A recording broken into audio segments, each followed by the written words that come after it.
Welcome back to Half Cut, the podcast where we get drunk and argue over pop culture. Today is a special episode, bit of a half-cocked episode where we just talk about random stuff, things that we've been checking out for the past few weeks or months. And yeah, let's just jump into it. Nick, what are you drinking? I've got a rum and coke with lime juice. Wow, this is really changing it up. Going against the sorts here. It's good. What about you? Got a whiskey and some kind of iced tea. I don't know. I've got like 6 different kinds of iced tea in front of me. Why do you have so much iced tea? I don't know. I'm just bored. I got a peach flavored iced tea. It doesn't really matter. So that sounds good. Yeah. So do you wanna go against the type and start this week on whatever you've been checking out recently? I've been playing a disgusting amount of World of Warcraft for the last 2 weeks, 3 weeks, however long it's been out. Oh yeah, that's Battle for Azeroth. That's pretty much all I've been doing as well, which is kind of embarrassing. So, what do you got? You got some impressions, some little bits you want to talk about? So we've cleared all of me and my friend group. Not you. I know. I remember like the first episode. You're like, I hope I'm running into that fight with you by my side, and you just have never played it with me. Well, you're fucking like level 23. What do you want me to do? I got my level every time I got my level 1 ever. When we started, you were like the same-ish level as me, and I'm like, hey, you got 5 characters. It doesn't matter. I've leveled so many. Okay, well, let's not get into this here. But so I've done all the new dungeons on the mythic difficulty, which is the highest difficulty available now, and they have there's definitely some cool shit there. There's definitely some real fucking trash because there's a lot of trash in these dungeons. Like so much fucking trash. What do you mean by trash, Nick? Trash being the mobs in between a boss. So you kill a boss, and then there's like a bunch of mob packs or groups or whatever in between the next boss, and there's a lot of that in the Battle for Azeroth dungeons. Does it just take a long time? It takes a long time. There's a lot of sometimes in Legion, there were some dungeons that had like a decent amount or whatever, some that didn't. But for the most part, they didn't do anything like super special. Like you killed it, maybe it did an AoE, or maybe you had to interrupt a cast or whatever. But it was pretty basic. And the Legion dungeons, they were kind of easy. Not easy, but they just kind of They were definitely on the easy end, and they were very similar to how dungeons were in Wrath of the Lich King, where they were very much on the easy end, designed for any group to kind of complete on the basic mythic difficulty and early mythic pluses and shit like that. Like you just AoE'd stuff down. You'd pull 3 or 4 packs and just go to town. Man, I don't remember any Legion dungeon except for the one where you're trying to get that hammer. I'm just saying, they're not really memorable. They're not. They weren't super memorable. I mean, so there's fucking the Hall of Valor, which has the best voice acting I've ever seen in a video game. Which is with the Viking dude just busts into the last boss. He's like, "No, Odin, the Aegis is mine," and it's I got King Scobold. I hate that guy so much. Surrender the Aegis or die. I will kill you, gods. It's like, dude, can you just not today? Please. It's just fantastic. Actually, I remember that one now. But usually, they're not memorable for wow, this is really cool. It's usually man, this dude this black dragon pretending to be a Tauren has been with us this whole way until the last boss. He's just well, I'll see you guys later, and then he just disappears. What? What happened here? And I remember the that stuff was cool. Yeah, it just didn't make sense. The fucking when it's the history of this thing, and it's I have this little dragon. We shall name him Blackhorn or whatever the hell his name was, and I'm just I remember sitting there. I'm like, oh shit, that's him, and I was like, that's kind of cool. And then he just doesn't really do anything after that, and it was kind of a letdown. Apparently, that was supposed to be Rathian, who was the other the black dragon whelpling that orchestrated. Isn't that his son or something? It's the last uncorrupted black dragon. and he orchestrated a lot of things in Warlords of Draenor and with Garrosh, like that, kind of behind the scenes. What a little cunt. Yeah, he's kind of been a little bit of a twat for sure. A little bit of a twat. A little bit of a twat. A little bit of twat. Yeah. Yeah. But so far, the Battle for Azeroth dungeons have been a lot more memorable. I really like the Aztec theme they've got going. Like fucking giant mummified T-Rexes. Battle for Wakanda. Yeah, I mean Zandalar forever, dude. Yeah. But there's a lot of trash. A lot of it has like stuff you have to interrupt. Like you better be paying attention and have pummel or kick or whatever on your bar, because this shit doesn't fuck around. They'll put they'll spam cast AoE shields that shield 30% of a mob's life and stuff like that. Now the shields it's just annoying. It is. It's a lot of fucking busy work to fucking. It's always fun. Do stuff with it, and it is fun. Like it's definitely challenging, a lot more challenging than Legion. At the same time, who knows where it's going to be after like the first tier of gear or whatever, where everyone's got 20 or 30 more item levels. Fun. But yeah, I've seen you've been on your like level 23 Nightborn warrior, so that seems like it's going good. I have this problem whenever like an expansion comes out, and I'm like, yeah, let's get into it. I play for like 20 minutes, and I'm like, I'm gonna play another character for the rest of my time. I'm not feeling mage. That has nothing. I think warrior would be fun. Well, okay, so I got into it, and I'm like, I'm gonna use my boost on a rogue because I love playing a rogue, and rogues are fun, dude. I've always wanted to get like a really high level rogue, and I'm just like, I'm playing my rogue, and I've gotten 4 or 5 levels in, and I'm just like, this is boring as fuck. Like I don't care about this. Like my attacks are.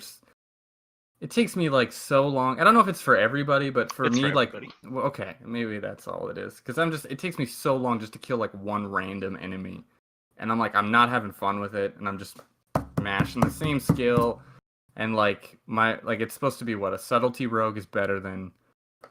Currently, at the moment, subtlety rogues are the best rogues or something. They do the most DPS. And I mean, like a lot of those tier lists are based around like raid simulations and stuff, and not necessarily for like questing and stuff like that. Is the important thing to keep in mind. But like I've played a subtlety rogue, and they're boring as hell. Like I have like one move I can mash, and then it's like I don't give a shit about this. So I'm playing my outlaw, and they're kind of cool, but at the same time, really it's cool. Like, ugh, it gets a little boring. Yeah, I don't. Blah, blah, blah, blah. So like I really enjoy playing a warrior, but I don't have a warrior that's a high level. So that's the thing. That's why I'm like maybe I can get my level 23 warrior to 110 in like 2 days. I mean, like I can't do that, but they nerfed leveling in the last little bit as well. Like when they released the allied race, because I didn't want people to level allied races in like a day. That's stupid. It is stupid, and like, at the same time, like, I mean, I'm sure there's, the paranoid people that are like, well, and they also coincidentally allow you to boost a character for $80 or whatever, So? Right when a bunch of people would be leveling. I don't give a shit. Well, yeah, but make me care about that, Nick. Come on. The thing being that they probably artificially introduced or artificially inflated the XP curve so that people would buy boosts from the store. Is what the. Oh, okay, so you're saying they made it difficult, so you got to. They made it harder to level. I don't want to fucking do this. Because I mean, like, let's say like you could work a minimum wage for your $12 an hour, $11 an hour, or whatever, and it would take you 1 day to buy a boost, or you could spend like 40 fucking hours, 50 hours leveling a character from 1 to 120 or 110 or whatever. Like it's. It would be fun. It would be fun if you had like a friend who would play the game with you. Yeah, dude. Then it's not. Well, there's a lot of like chat channels and stuff, like communities on forums and stuff. I'm sure you can find someone there. I want to talk to those mouth breathers. Jesus, it's fucking. I'm like I was playing earlier today. This is random, but it doesn't matter. But I was playing earlier today, and I was getting into an argument with some guy over how like amazing night elves were, and like I'm sitting there and I'm like, I don't care about this. I'm just fucking with the guy.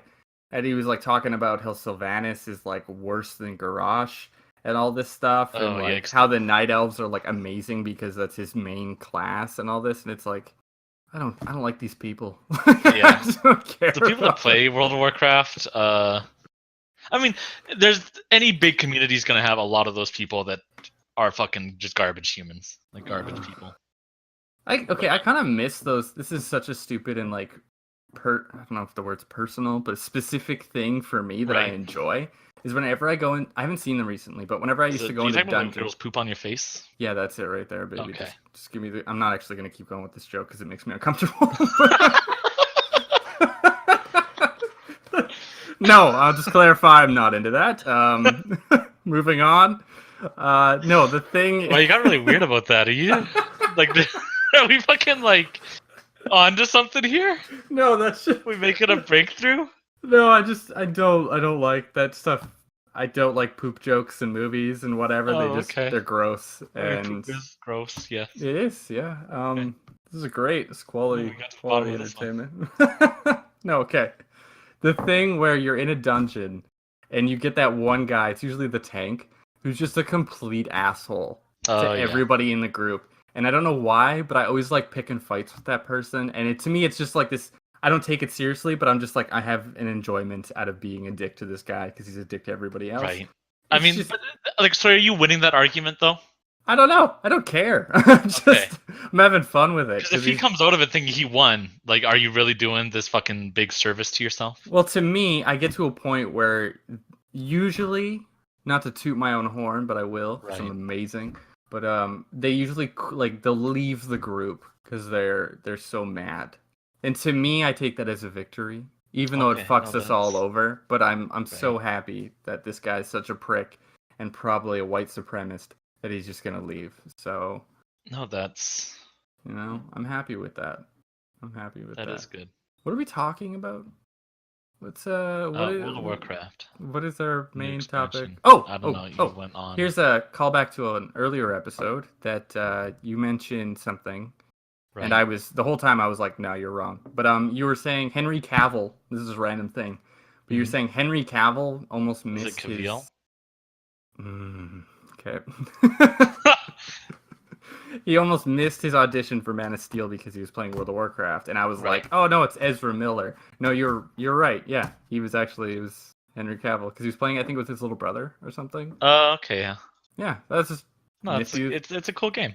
If you I hope he comes back. I think he's a cool guy. I haven't seen him do a lot of stuff. I'm sure he'd be a horde player. A lot of people shit on him in the world because they're like, what is it? They think he's a shitty person because he at an interview once he said that he's into acting because of the money. Oh yeah.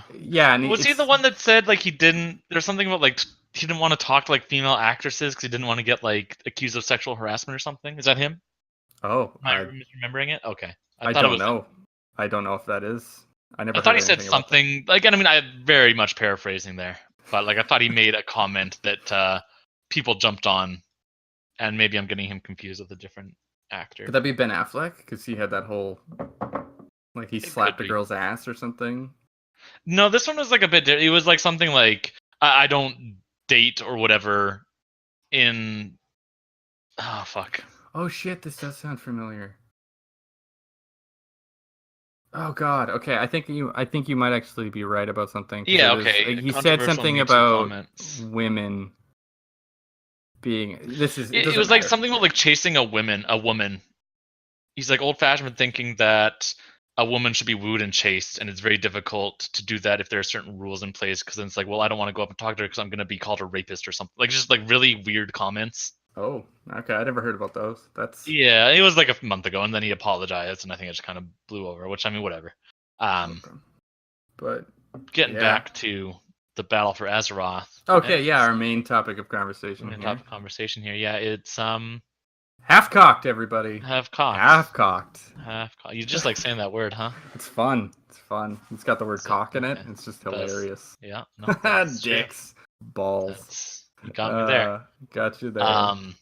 But yesterday, so World PvP is back in a pretty good way. There's a lot of groups just roaming around, killing Alliance, and the Alliance will form a group, and it just goes back and forth, and it's tons of fun. Yeah, I love when I'm playing by myself, and it's here comes an Alliance and 15 of his friends, and I'm just trying to finish a quest.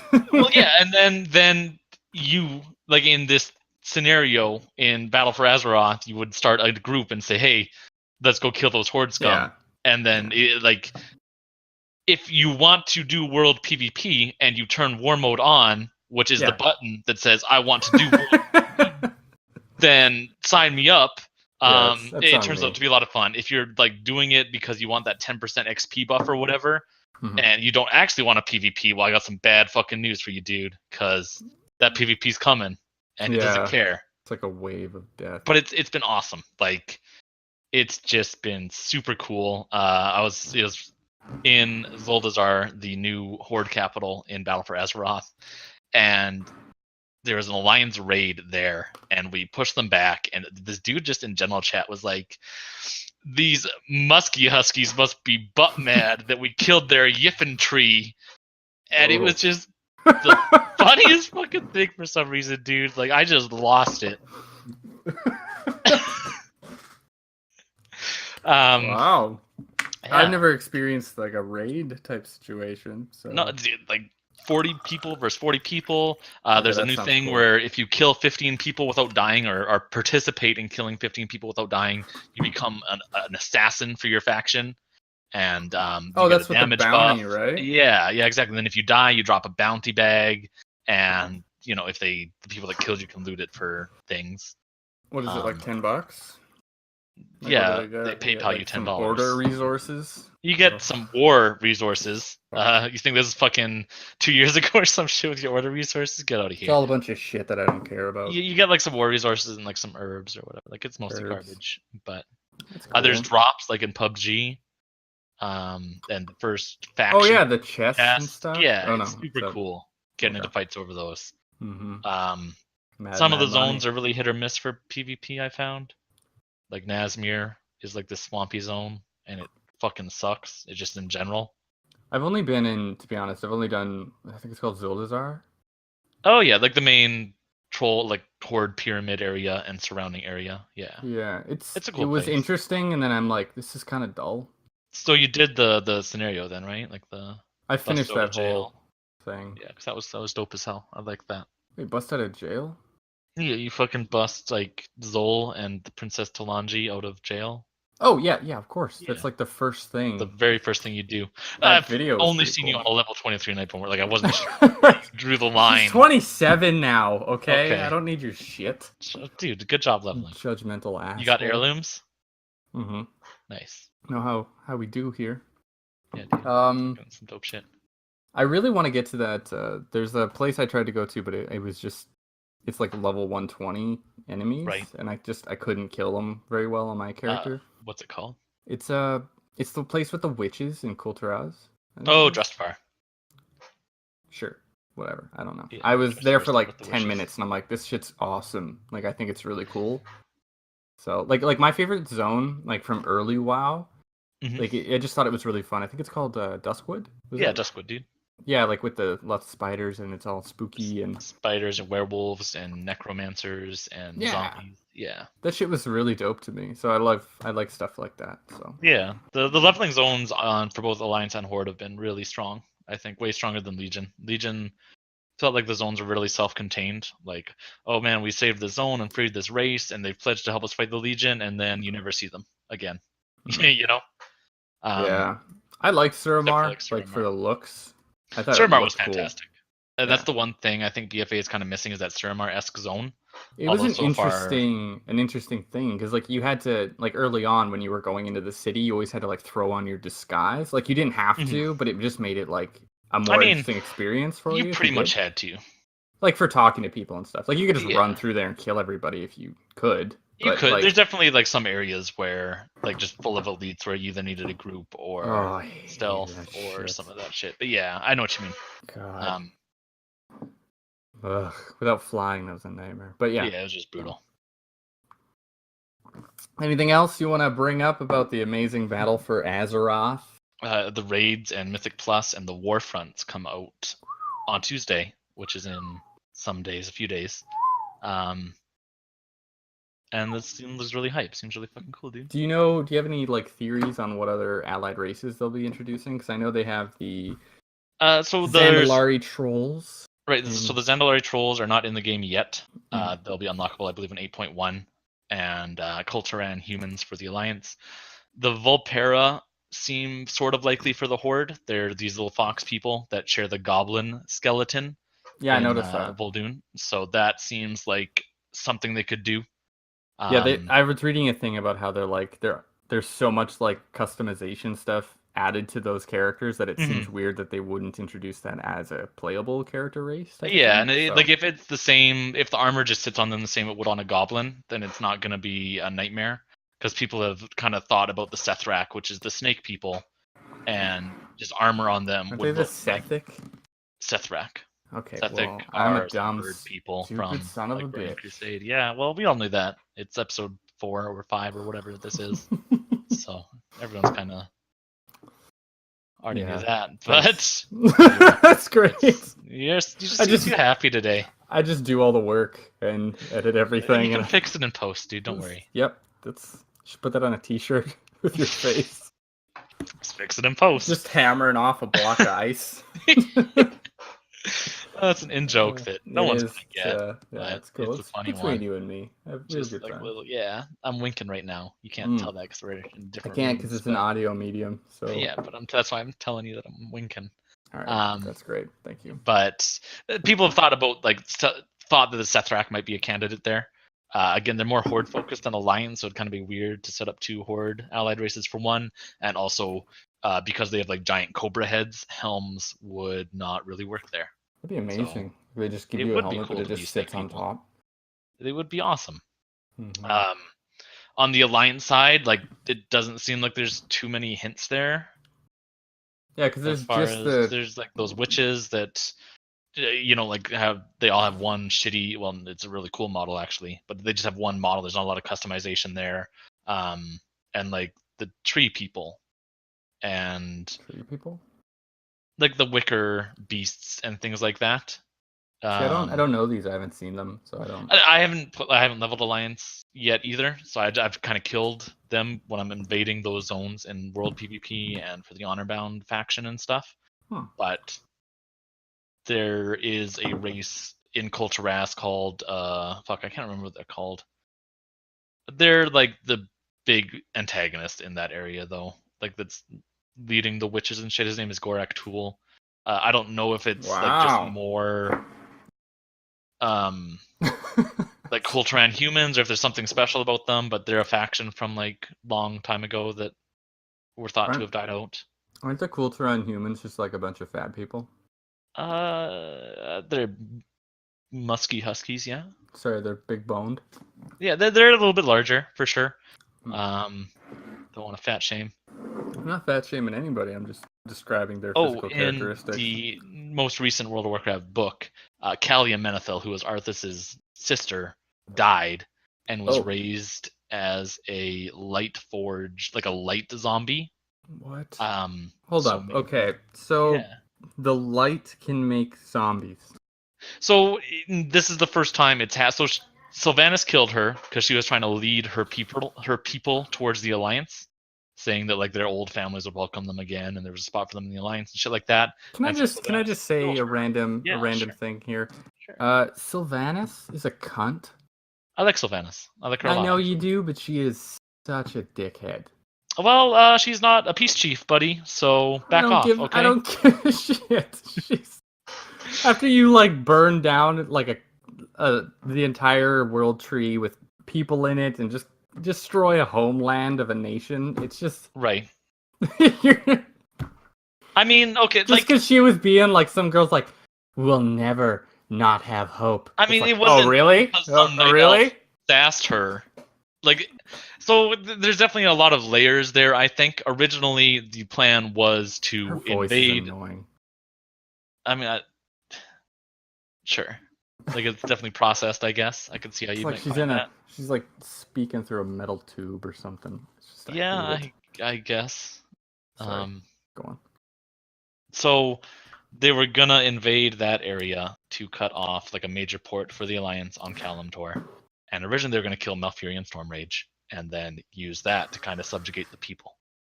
Mm-hmm. And so when Thorfang let Malfurion leave, she needed a plan B, which is where burning that tree came in. in It's order like a bit to... of a jump. How is that? Like, so I mean, to base it to subjugate the Night Elves there, right? So at no point did the Night Elves surrender or anything, or... Quick thing. Sure, 100%. Why is she doing any of this? So, because she knows that, or her Why reasoning... is there a war? Why is that okay? Because the Alliance and Horde have been at war for how many years now? And yeah, they might have banded together to beat up the Legion, just like they banded together to beat up the Lich King. But there's always something. Is it a There's spice war? animosity there, where the orcs were literally in like internment camps for 20 years, where humans, you know, like their families have died at Horde hands and vice versa on the Alliance. And just because, you know, they beat some star god and put them in star jail, you know, doesn't change any of that. Like they might be riding on some high, but literally in the Stormheim intro, the Alliance opens fire on the Horde during the events of Legion. And there is no punishment for the Alliance generals that did that. There's no comeuppance there at all. So Anduin is implicitly saying that that's okay. So that's where her reasoning comes from. She realized that the Horde is at a disadvantage as far as the Alliance goes, as far as numbers and some other stuff. So she wants to strike first in order to set a, you know, to do a definitive crippling blow on the Alliance. And she did some good stuff. She got her entire city destroyed. That was cool.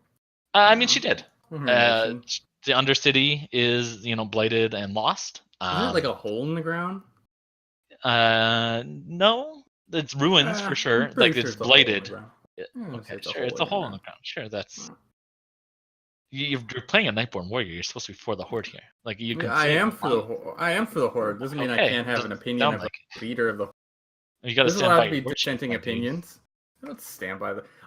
If anything, I'm supporting Sourfang, who's got a bit of a fucking in jail and or defected at this point. He's been having a bit of a rocky road on his path. Okay, so he has.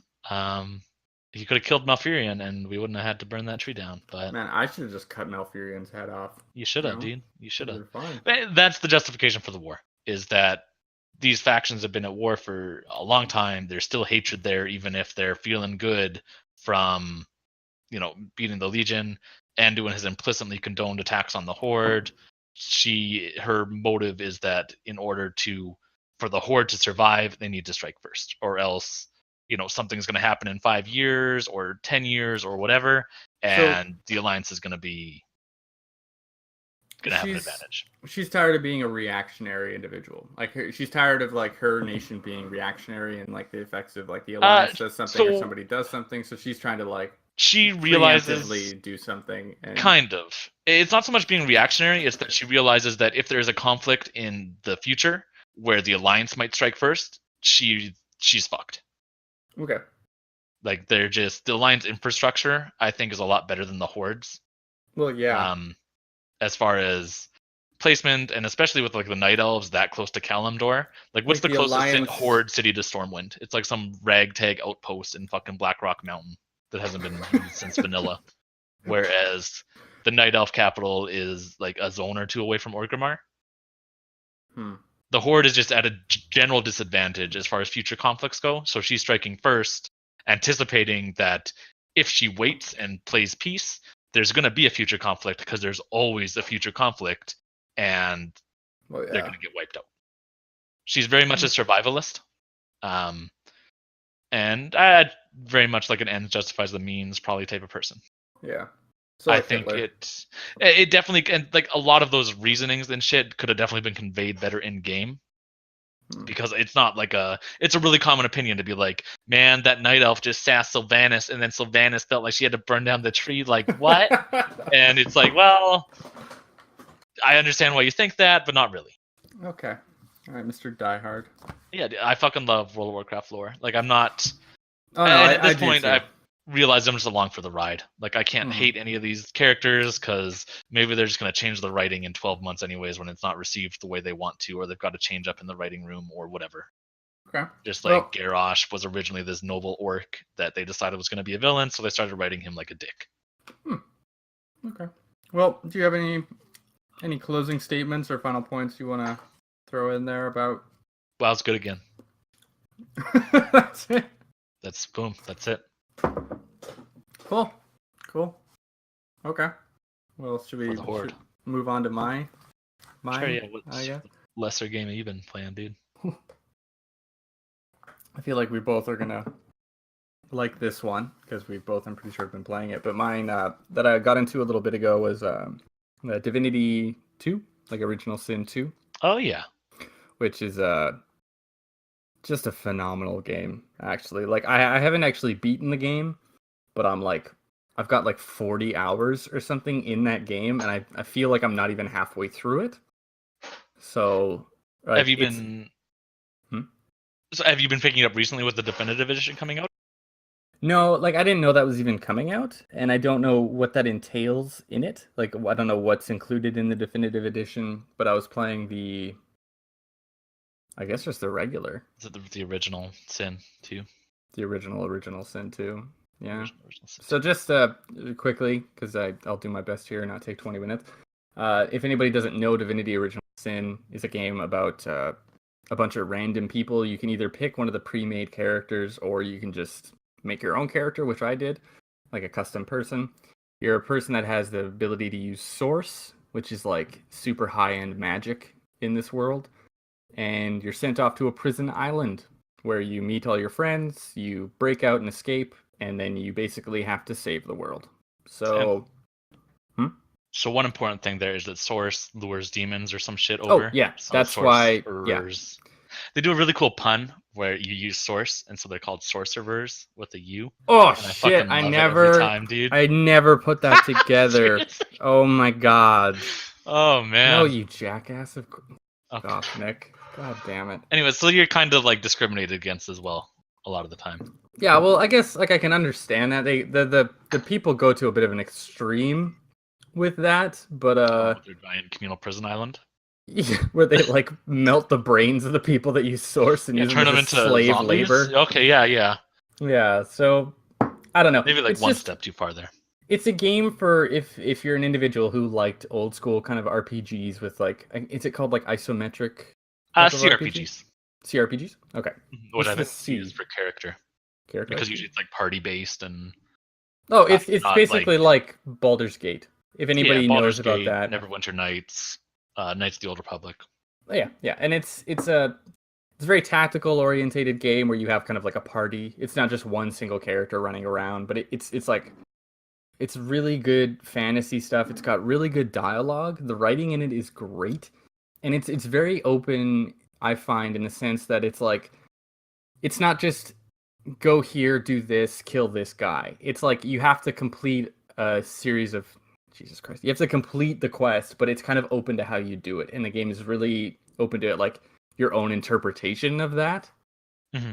Do you know what I mean? Like the combat, you can do like you can light a puddle of oil on fire and throw this and that, and then it just causes a crazy chain reaction of events, which is, I don't know if you'd say it's realistic. You have a lot of choices in like every, just like generic encounters or whatever. You can do a lot. Like so you can put anything in your inventory. Maybe you got this barrel of oil in your inventory.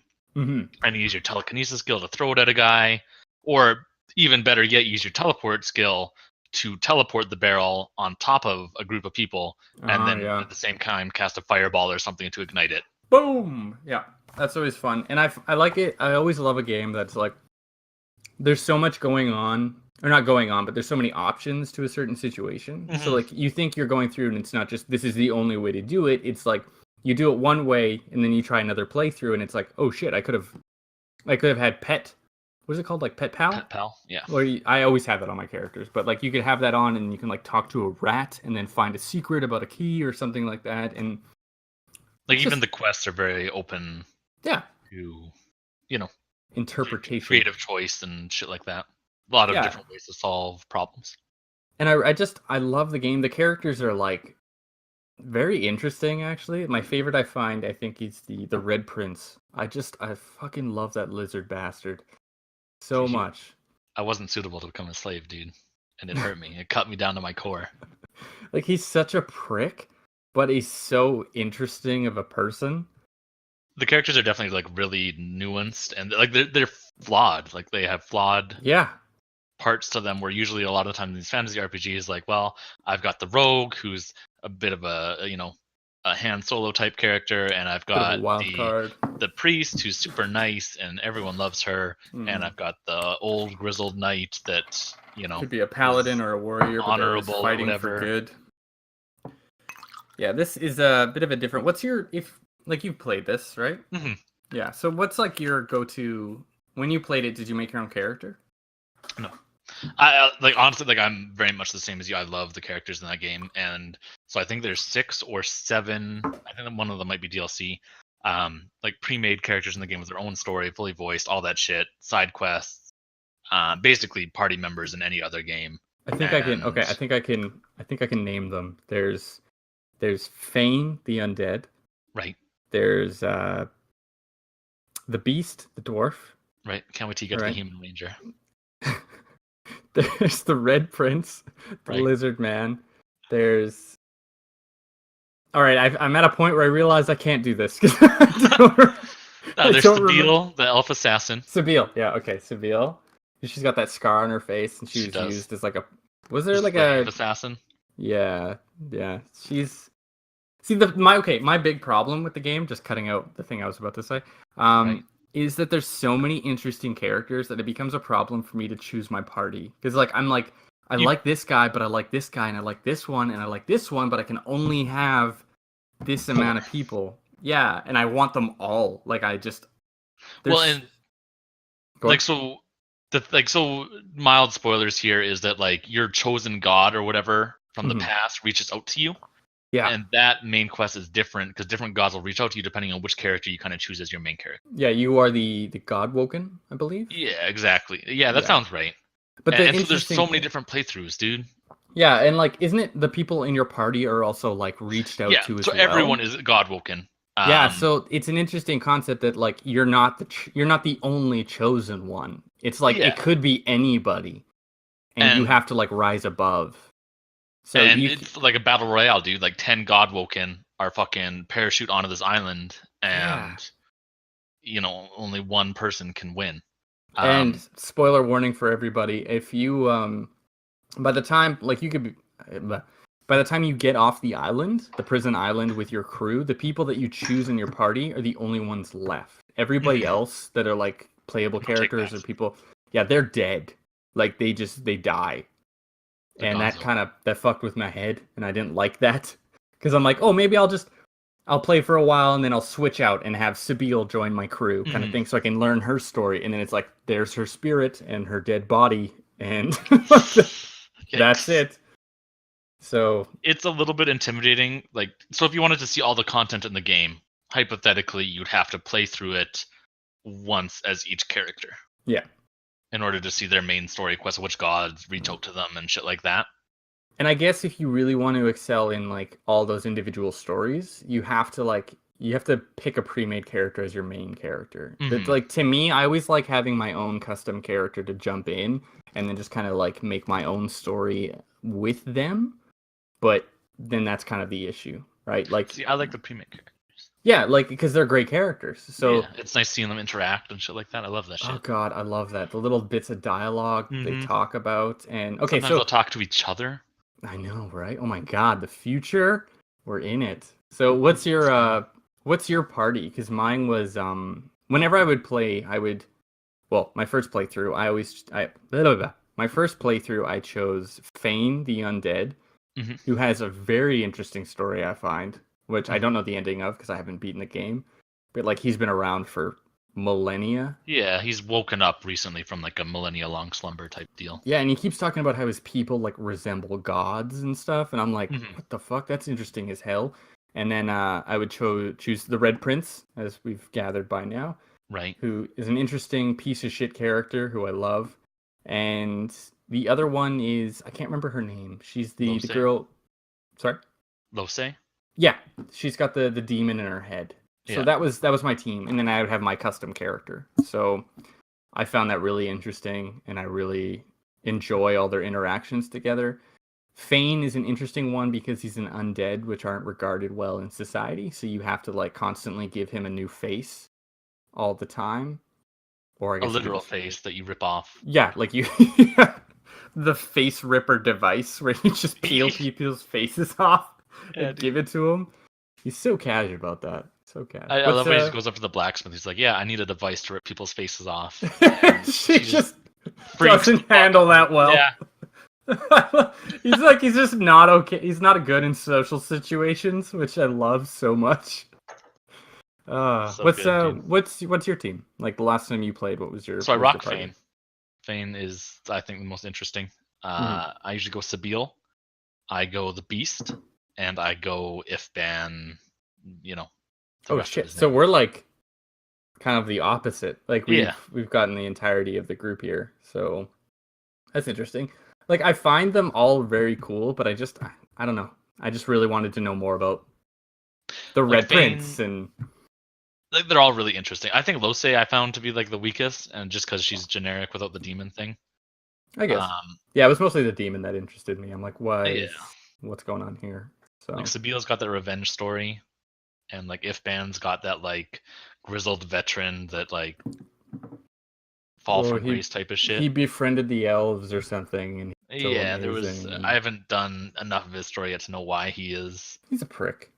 I like him. I'm just gonna go out there. He's an assassin. He's a total dickhead. Yeah, he's a lone wolf assassin. He got all those people killed. He's an upstanding, huge moral character. And the Beast is the Beast, dude. I love how the Red Prince. He's like, yeah, I fucked a demon for a long time, and then I almost destroyed my nation. So here I am. Yeah. No, okay. I really love that about the prince where you're like, yeah, you can join my party. And he's like, cool, so if you could grab my bags and all my supplies, like I'm his servant. I don't know, I love that about him. I'm always torn whether to like play along, because I think that's way fucking funnier. Oh yeah. Or to be resentful and no, I play along to go every fuck time. Off. All the time. I want to see what else he's got. So because you're beta. Okay. Really taking me down a bit on this one. It's great. It's really great. It's just friendly ribbon back and forth. The one thing I fucking hate is the specific armor system with the combat. And so in Divinity there is physical armor, which blocks physical attacks. Arrows and shit like that. And there's magic armor, which blocks magic attacks. I know, it's so annoying. It does. And so if you have like a poison bolt that you're going to fling at somebody and it poisons them, if they have magic armor left, they'll take magic damage from the initial blast or hit or whatever, but they won't get debuffed because they have like if you can't destroy the magic armor in your single attack and they still have some left after the attack, then it won't work. And I always forget this. Like, I'm in a fight, and I'm like, oh, I'll just destroy their whatever. I'll stun that guy so he can't kill me next turn. And then I do it, and it's like, oh, wait, I forgot he's got a fucking 300 armor. And so it's basically to a way that you have to use magic characters to fight, melee characters or physical characters, because they have a lower magic armor than blah, blah, blah, blah, blah. So it's just... it's kind of annoying. So if you want to min-max, like a lot of people do in these CRPGs, you either pick magic or you pick physical, and just all your characters deal damage of that type. So, like in my mind, my typical party or whatever is to have like a knight with a shield up front, a rogue, like an offensive caster like a mage or a warlock or something, and then like a support cleric or priest. Yeah. And that is the absolute worst way to play, because you're going to do mediocre physical damage and mediocre magic damage and not get through either armor type very quick. Whereas the best way is to either tunnel in on physical or magic and then just blow shit the fuck up. And that frustrates me. Really? Okay. Yeah. I didn't think about that. And I mean, again, like you can definitely play with your balanced party and have fun or something, but if you're wanting to min-max, usually that's kind of like what I enjoy. I enjoy having a really strong party, and that's the way to do it, which is frustrating. Okay. Well, yeah. I don't think I have anything else really to say. It's just a great game. It's got a really cool story. It's got so much to do. Like, there's tons of shit happening tons of all side the quests, time. Tons of fucking stuff. Like, it took me, not because I'm an idiot or anything, it's just I wanted to do everything on that prison island. Okay, to be honest, I am an idiot, but anyway, it doesn't really apply to this.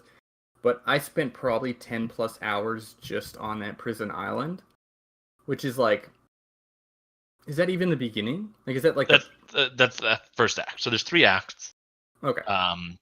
Act 1 and 2 are the longest. Act 2 is definitely the longest. Act 3 is maybe the size of Act 1 off the top of my head. So the one thing is Act 3. So one of the complaints of the original game, original edition, is that Act 3 kind of fizzled out a little bit. Like the writing got a little bit worse, and I think the ending just kind of felt a little bit rushed. And so in the definitive edition that just came out the end of August, they added like several hundred more lines of dialogue and plot and shit like that to shore up Act 3. And just in general to the game, they added a ton of plot. They rebalanced spells. Like they changed an absolute shitload with the original Sin or the definitive edition. So that's definitely, unfortunately, saves aren't compatible with the old edition and the new edition. Damn it. Is the shitty part. So I have started a new game as of like yesterday. Oh, so you picked up definitive? So anyone who owned the original edition gets definitive for free. It's a free Really? upgrade. Yes. Oh, you own fucking definitive. A. And you own definitive, and you own definitive. Oh shit! Look under your chairs, bitches. Look, Divinity Original Sin 2 and definitive edition. Bees. Anyway. But yeah, there's a new companion character. I'm not sure if he's a combat companion yet or not, but he is a hamster that rides around. Did you say hold up? Hold up. So, hamster. Yes. Oh, sorry, he's a squirrel. A squirrel. Yes. He's a squirrel knight. Okay. I have a hard time processing that. An undead cat. A cat skeleton is his mount, his trusted steed. And apparently the great acorn has awoken or something. And... Are you fucking with me right now? No, dude, I'm fucking 100% truthful right now. His name is Sir Laura, the Squirrel Knight. He's fucking hilarious. He rides his fucking undead cat. And I've, like, with Pet Pal, I've started talking to him and shit. And I don't know if he's a combat character or not, but he fucking rules. Oh my god. Okay, I have to do a new game or something. That's amazing. So hold on, if you didn't have Pet Pal, would you not be able to communicate with this guy? Right. I didn't have Pet Pal initially, and he just started following me around. And I just like squeaking? Yeah. And then I fucking got Pet Pal, and he's like, it looks like the giant could finally communicate with us. Oh, and he just fucking goes into this tirade about like the great acorn, which I guess is how the world started. And he fucking rules. He's like this noble squirrel knight, dude. And he's my best friend. Shit. Okay, I didn't know that even.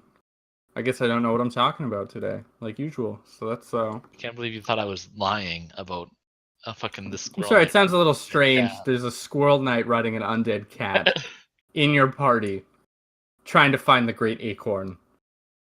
Yeah, so it's a little strange.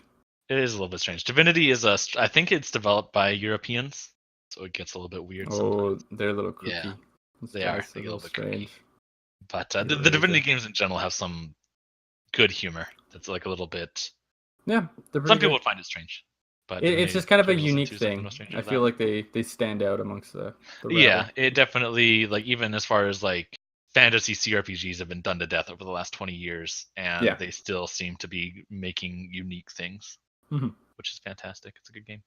Yeah, so that's my thing. So quick thing, we're gonna take a slight break. I'll edit all this out. I just have to go to the bathroom real quick. Right. And then we'll jump back and you can do your thing. All right, BRB. You can't hear us, Craig. Hey, Stefan. I know you're editing this. What's up? Don't look behind you.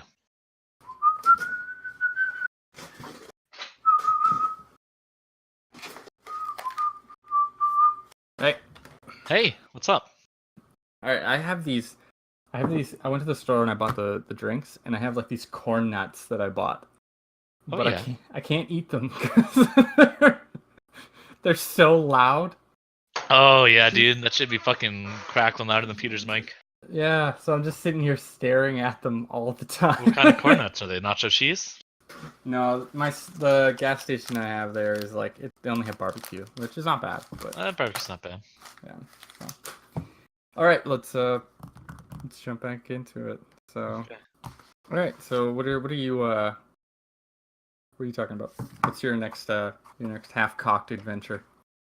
So I've also been playing a little bit Dark Souls 3, which it's a good game.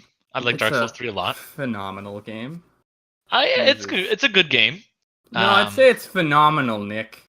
I like it, but I don't know. There's just like going back to it, playing it again. This is my second playthrough or third point, or fourth or whatever. Second. I don't know. It's like my sixth. All right. Right. I have a problem. All right.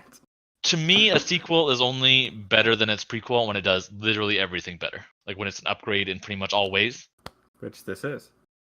Dark Souls 2 had way better weapon diversity and way better spellcasting. That's what I give to that. That's literally like Dark Souls 2 has way more weapons and armor. It's so slow. I'm not saying the combat in Dark Souls 2 is better than Dark Souls 3. I'm saying that the weapon and armor diversity in Dark Souls 2 is better than Dark Souls 3. There's way more fucking options. Yeah, but it's so slow. Yeah, I agree. Dark Souls 3 is faster than Dark Souls 2, and I like that style of combat better. So but I like the weapon diversity in Dark Souls 2 more. Okay. Let's and the spells I like in Dark Souls 2 more. So what's a quick little plot summary? What's going on in Dark Souls 3 for anybody who hasn't played it? I don't fucking know.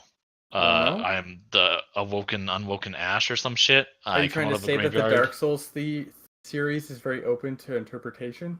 No, it's very linear with a very narrowly interpreted plot. There's not very many ways to interpret the events of the games. So, but real talk, yeah, no, I have a vague idea of what I'm doing in Dark Souls 3, and usually it's me trying to find the biggest fucking dudes around. I like to pretend like Dark Souls is like my first day in prison, and I gotta go around finding the biggest dudes I can and punching them in the face so that I get respect. No, just the audio clip of you saying that you gotta find the biggest dudes around is so good. I just love that. Okay, so do I have to do the 10-second plot summarization of Dark Souls 3 for you? Or the world's dying in Dark Souls 3. Like in the previous Dark Souls games, the flame is dying and you have to beat the last boss and either decide to rekindle the flame or plunge the world into another cycle of dark. And there's a million fucking greater themes there that are going to take way too long to go into. But that's the gist of it. There's bosses standing in between you and the final boss that you have to beat along the way. Yep. It's great. But it's a good game. Like the boss fights in Dark Souls 3 are definitely, I think, some of the best in the series. Better than Dark Souls 2 for sure. It's because you're faster. I mean, I guess you're not as slow as Dark Souls 2. So Dark Souls 1 had some fan-fucking-tastic bosses. And like Ornstein and Smough were fantastic. Sif was fantastic. The Capra Demon. Oof. Capra Demon was walk in, get murdered. Walk in, get murdered. It was unique. I fucking loved that shit. Dark Souls 3 had some cool bosses. It also had some that were really forgettable. Like? It's a fucking big skeleton man. His jewelry is too fucking that guy radical for prison, so you got to get it off of him, I guess. And then he turns into a cup. And then I go to Ice Winter Wonderland. Okay, Irithyll was dope as hell. I liked Irithyll. Like Pontiff was a good boss. Yorm was a shitty boss. Nightmare. That's what I liked Pontiff. He was cool. And whatever the big wormy dude was, Aldrich. Sludge Man, Aldrich is cool. I don't know. Dark Souls 1 has I don't know if it's just like it's your first Dark Souls game, so it's gonna stand out to you or whatever. But Dark Souls 1 had the more memorable bosses to me. And Dark Souls 3 was a good game, but it didn't have the weapon and armor diversity of Dark Souls 2 and spell diversity, and it didn't have the fucking fantastic bosses that Dark Souls 1. What do you mean by like weapon diversity? So what? Like, look at the amount of armor and weapons available in Dark Souls 2. There's hundreds, dude. Like, there's so fucking many. To me, Dark Souls 2 is like the least interesting out of all of them. Like, I'm not saying Dark Souls 2 is more interesting than Dark Souls 3 and has a better plot, like or is slower, or faster, or some shit. Like, I don't know how you're misinterpreting this, but there are more weapons and armors to choose from in Dark Souls 2. It sounds like you're trying to say that Dark Souls 2 is a faster combat system, which is totally wrong, because Dark Souls 3 you're reading is between faster. the lines, dude. You found me out and my Dark Souls 2 agenda. I don't know how you did it, but looks like I'm thwarted again. You've got my soul and 10,000 other souls, and the fucking like my fucking TV remote that's missing batteries. Yeah. And a sock. And maybe that unlocks another door, or maybe you gotta read the item description to find out what it is, dude. Is it a regular sock or is it a poop sock? That's fucking... Read the item description. Does it say it was soiled with Knights of War? Or does it say it was fucking leisurely placed? This is a joke that no one's gonna get. Yeah. Well, you made it, so... Yeah, I'm a nightmare. Okay, so... But yeah, it doesn't feel like the penultimate Dark Souls game. Or sorry, the ultimate Dark Souls game. Like, to me, Witcher 3, I can point and say, like, this is better than Witcher 1 and Witcher 2. Dark Souls 3, I can point and say it's a good game. But I liked Dark Souls 1 better for the bosses, and Dark Souls 2 better for the customization options. And Bloodborne better is just in general. Bloodborne is the best. I'm sorry, I don't care what anybody says. Bloodborne is a phenomenal game. Like, Dark Souls 3 was good. Let's just talk about Bloodborne. Like, fuck all this. Let's just... I mean, we're already well into Dark Souls. You know, we should just be a Bloodborne podcast. I agree. Like, if anything, we could just talk about that. To listen to the podcast, you have to fucking screenshot your platinum trophy and send me a picture. Exactly, because if you don't have that, then who the fuck are you? Yeah. Like, do I care? Not hardcore enough for this pod. Exactly. I'm gonna be honest, I don't have a platinum trophy in Bloodborne, so... Looks like I'm finding a new co-host. Someone needs to get good. You would do. But like, you know what I'm like? I feel like this is not like a unique, special to me opinion. Like, Dark Souls 3 is a good game. Hey man, you're Gale is a good boss. You're a beautiful individual. You can have the your fucking opinion. DLC was really good, but like the base Dark Souls 3 game and some of the DLC bosses were just like, this is what you had, huh? Like, I did find that what is it? Ariandel? What's the name of that DLC? Is it the first one is Ashes of Ariandel. Ashes of Ariandel. That was a really cool, like, when you first get into that shit was awesome, but then you realized it's very short. It is very short. I wish more of the game had, like, when you walked on snow and fucking fell and changed the terrain and shit. God, that was so dope. Cool. I liked that. That freaked me the fuck out. It did. It freaked me the fuck out too. It almost felt like an open world until you kind of realize how small it is. Mm-hmm. I think the Freya boss fight, or Freya, or whatever the fuck it is, Friday is fantastic and one of the best boss fights in that game. Is it the only boss that has like a 3-part fight? Alexa, stop. Sorry? I'm sorry. Am I gonna have to edit that out, Nick? Yeah, dude. I don't know. My Alexa started playing music randomly. Jesus, fuck off, Alexis. That's because I said Freya. Freya? You just did it there. Is she gonna start again? But I think that's what it started. Like I don't know. It heard Alexa somehow. But then you just said it now. So is she recording it? Like, yeah. Well, maybe I didn't mumble it this time. I don't fucking know. Okay, Jesus. Friday what I was a saying boss fight. Yeah. Was Elfride? Is she's like the only one that has like a 3-part boss fight? Yeah, in all the games or in Dark Souls 3? In Dark Souls 3, because from what I know, it's like every boss fight is just like. Usually it's 2 phases. Yeah. I think technically the last boss, I believe, has 3 cycles that he goes through. 3 health bars. Does he? I believe so. That's how I remember. Oh, okay. Yeah, sorry, I'm thinking of a wrong. different boss, but yeah. So. Like the Soul of Cinder. Yeah, that guy's a cunt. But yeah. So the Ashes, I thought was it was a really cool concept, but it was just very short.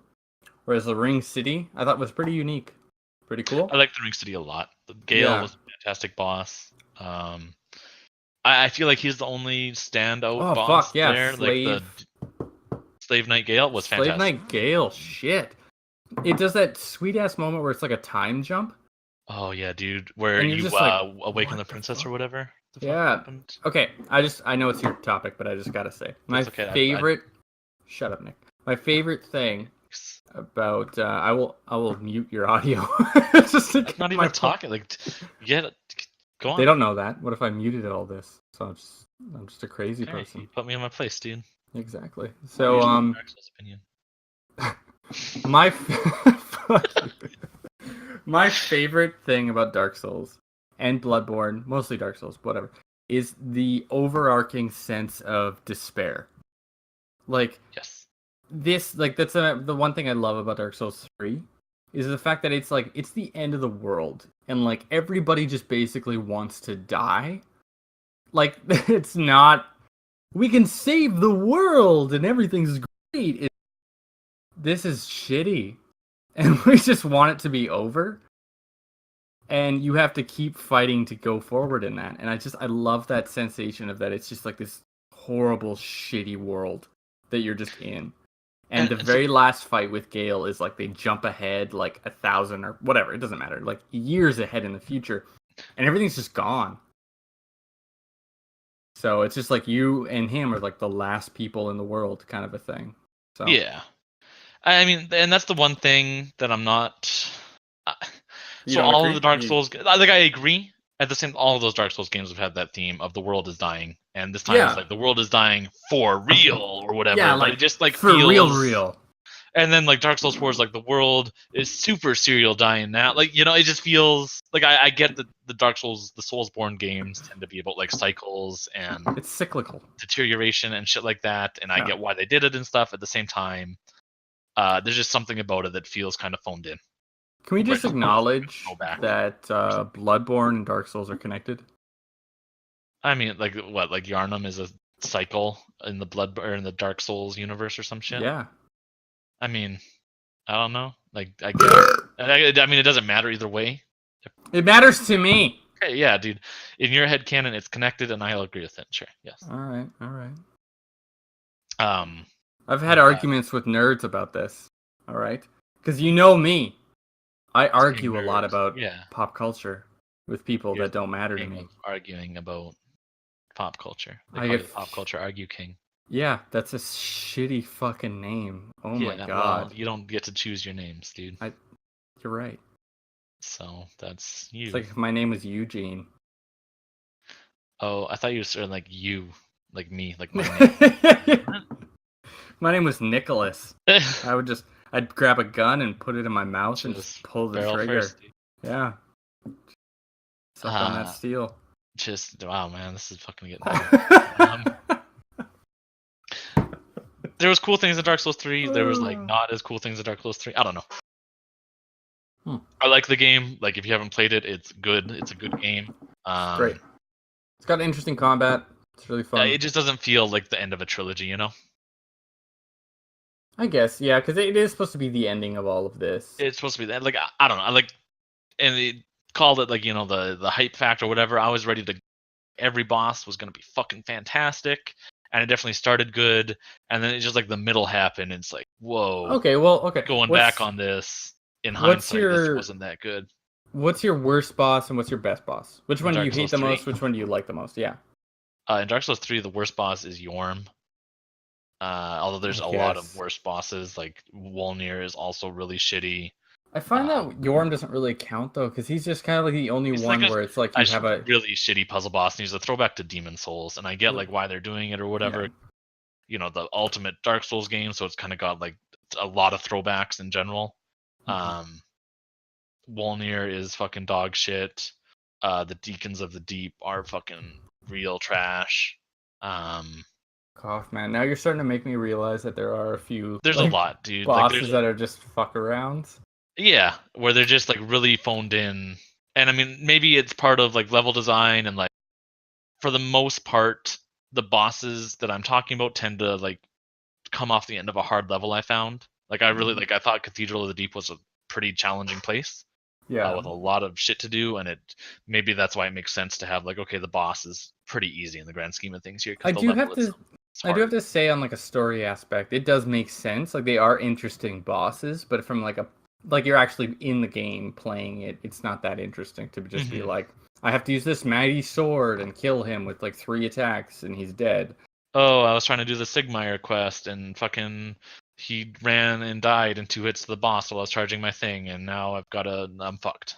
Oh, I do have. I love this about the game. Just a random little tangent here. I love the fact that like basically every character that you meet in the game just dies. Like when you finish their quest line, they either like kill themselves or they just die horribly. Like that's the point. And it's fucked up, and I love it. It is fucked up. I'm gonna remind you that Crystal Sage is a boss in Dark Souls 3. Yeah. As is the old Demon King. He And that bad. fucking shitty dragon king, Osiros. Yeah, but he was carrying his invisible son. Yeah, but as a boss fight, he was trash. Okay, what's your favorite boss in Dark Souls 3, including all the DLC and everything?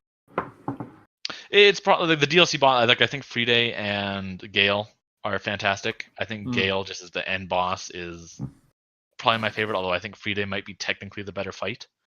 I also think Nameless King was really good. Which one? Sorry.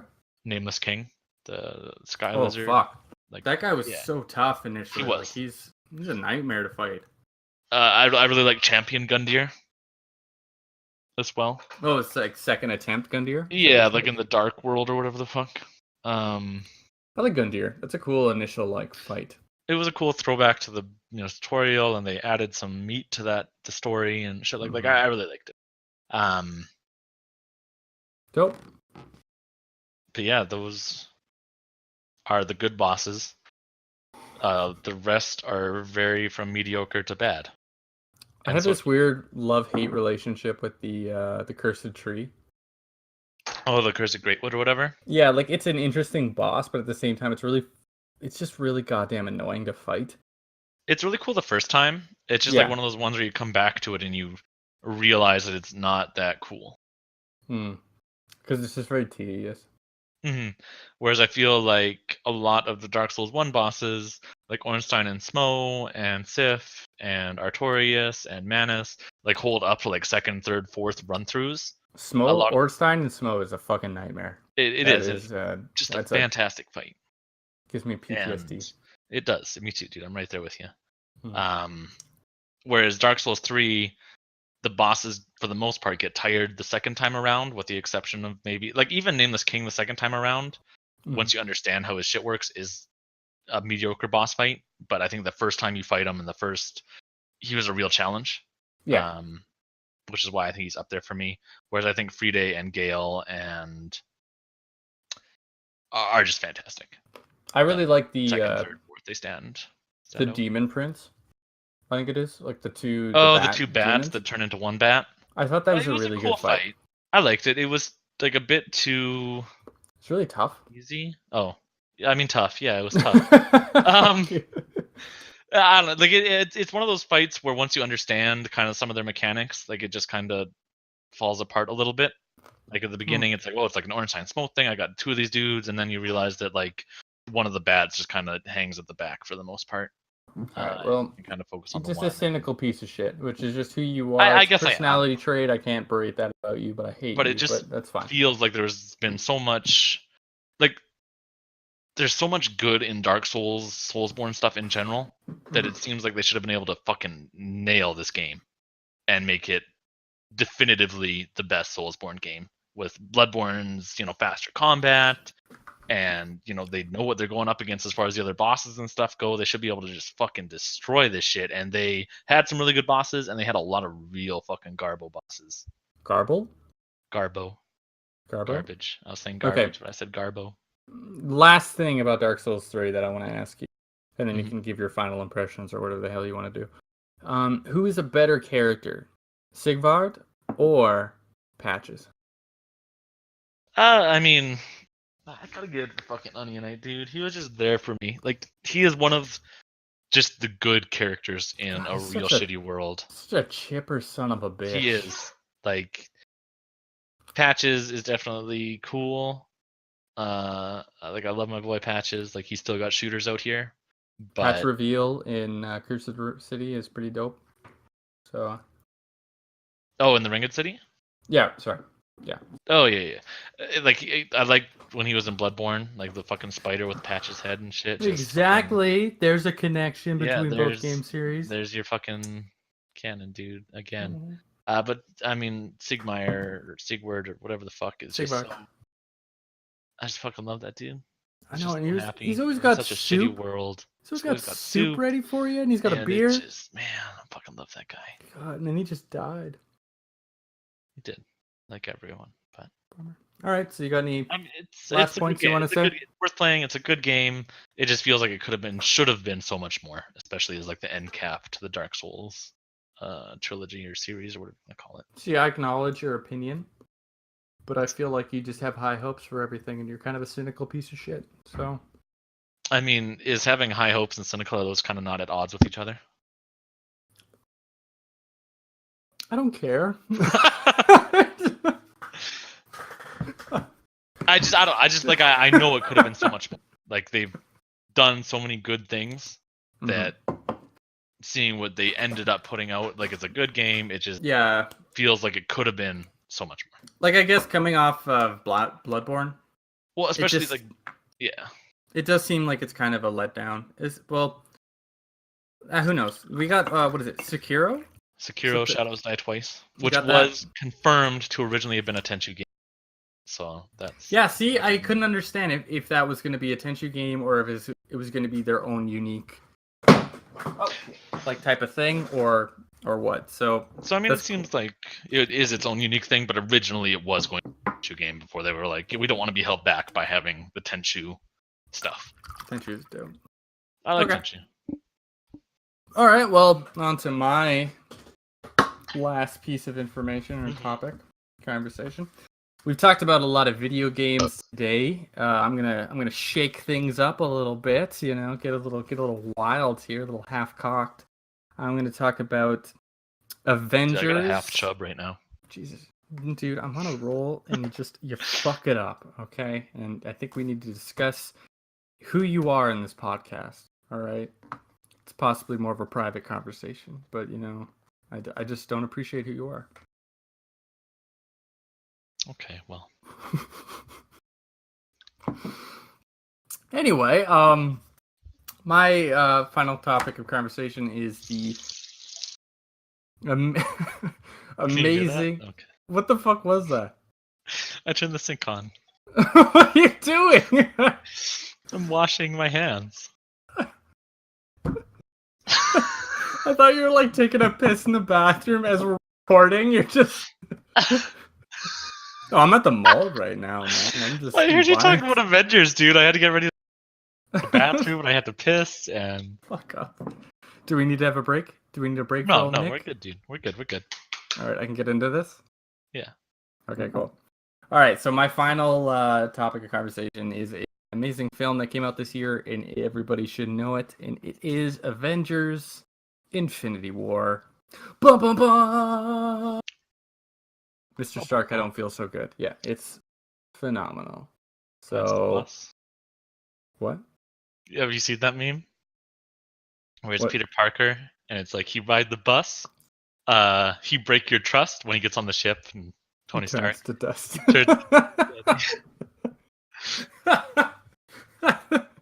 No, I haven't seen that meme, Nick. Thanks for ruining it for me. Spoiler. So if anybody doesn't know, for some fucking reason, somebody who hasn't been paying attention to movies in general, this is, I guess it's not like the final movie, but it's like the end of a series of stuff that involves the Avengers, the Infinity Gems, the Infinity Stones, whatever you want to call them. Wait, is it the end? I thought it was like part 1 of 2 or some shit. Well, yeah, it's kind of like, what am I saying? It's not the end of anything. It's just, it's just it's a big build up to a situation that fans of superhero comics, Avengers, and whatnot have been waiting for a really long time. And it's, I don't even know what I'm talking about. It's Thanos, who is a great big cosmic baddie, who finally gets... Oh, sorry, am I... Well, I'm just wondering if we need to do a plot summary. Do we? Like, if they're one of the 4 people that haven't seen this movie out there, do I like? What are the chances there's someone listening to this that has also not seen the movie? Like, what's the Venn diagram look like there? Do we really want to discriminate against those 4 people, Nick? Yes. Do we really want to tell them to fuck off and cast them out into the 100%. darkness, into the rain? Yeah. Have them standing outside by that window looking in at all the rest, having a good time at the party, and they're just like sitting there being like, man. Yeah, dude. I wish. I do. Okay, fuck those guys. So it's a great movie. Thanos was phenomenal. I thought Josh Brolin did a great job. Who's that? He's the actor who played Thanos. Thanos is like 8 feet tall and purple. I know. It's weird. There's like this thing called like technology. Right. Okay. That they use to like do magical technology stuff to make him look like a giant purple man with a fucked up chin. Jesus Christ. I know, because he's actually like experiments a guy, and shit. He's like 5'8". Yeah, no, they got Josh Brolin, the actor, and they just like tied him down and just cut him to pieces and like turned him into an actual 8-foot tall cosmic god man. Yeah. Jesus. It's not really a film. It's actually like a documentary about the future. Him escaping. So it's just what happened. So. Okay, question for you about the Infinity War. All right, you're gonna shit on my baby, but okay, I'm cool with that. No, so do you think they're going to use this opportunity to like have some characters not come back and maybe like, hey, we're gonna have a new captain? I mean, like I don't remember who got snapped and who didn't anymore. Okay, so did the Captain America get snapped? No. So the thing at the end of the movie, for anybody who hasn't seen it, which is 4 people that were totally being pieces of shit too. At the end of the movie, Thanos wins. So he snaps his fingers, he's gathered all the Infinity Stones, and he destroys half the population of the universe. He's basically got Yahtzee. Yeah, exactly. Yahtzee, bitch, I got you. Uno. Mm-hmm. So, no, Uno is when you're getting... Nick! Yahtzee is when you have... Okay. Not now. Okay.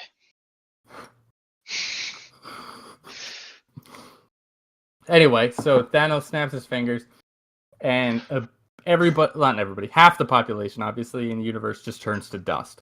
So we lose a ton of characters in the film. There's like 20-some characters in this movie. There's a lot of fucking people. And I'm going to try to do my... I'm going to see who got eliminated. We got... God, I don't want to do this. Spider-Man, he got taken out. We got Drax. Oh man, I fucking love Drax. Mantis. How do you know he's not just turning invisible though? I know, man. He's standing really pretty fucking still there, you know. We lost Groot. We lost Bucky. We lost Falcon, Black Panther. Do you know any? I'm having a hard time. I'm blanking here on all the people that got snapped. Like, are there any main fucking headline? Like, did Thor get snapped? No. See, the thing is, they did it. I think it's kind of interesting. They left all the original Avengers. They're all alive. So we still have Thor, Black Widow, Hawkeye. Maybe we don't really know what happened to Hawkeye because he wasn't in this movie for some fucking reason. Captain America, Iron Man. Hulk. Like, did Doctor Strange get snapped? Yep, Doctor Strange got snapped. He got eliminated. It was a lot of like all the extra people that got taken out. So we are left with the original Avengers, like the original crew, the people that started this shit off. So there's kind of a theory going on that actually has a lot of merit, is that in the next film, we're obviously going to be introduced to Captain Marvel, who was shown off in the end credits segment where Nick Fury got snapped and turned to dust, but he called out somebody on his little 90s pager. Right. Which was the symbol insignia of Captain Marvel, played by Brie Larson. So she's going to come into play a lot in this, but I feel like at the end of Avengers 4, the next movie coming out, we're probably going to lose... To me, I think it's going to be Iron Man and Cap. I feel like they're going to sacrifice themselves to save the rest of everybody to show up. Do you think that they're going to do the thing like, okay, we fucking did the thing, everyone comes back? I think they're going to have... Well, we're at least going to get Doctor Strange and Spider-Man. Right. And the Guardians.